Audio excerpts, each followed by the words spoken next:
14 তারিখের অপেক্ষা আমিও করি, কিন্তু অনেকেই করে ভালোবাসার দিবসের জন্য।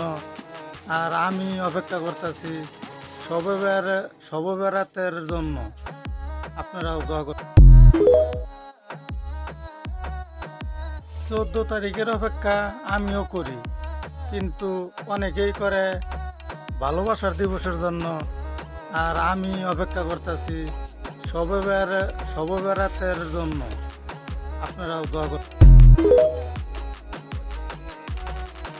14 তারিখের অপেক্ষা আমিও করি, কিন্তু অনেকেই করে ভালোবাসার দিবসের জন্য। আর আমি অপেক্ষা করতেছি শবে বরাতের জন্য। আপনারাও দোয়া করুন। 14 তারিখের অপেক্ষা আমিও করি, কিন্তু অনেকেই করে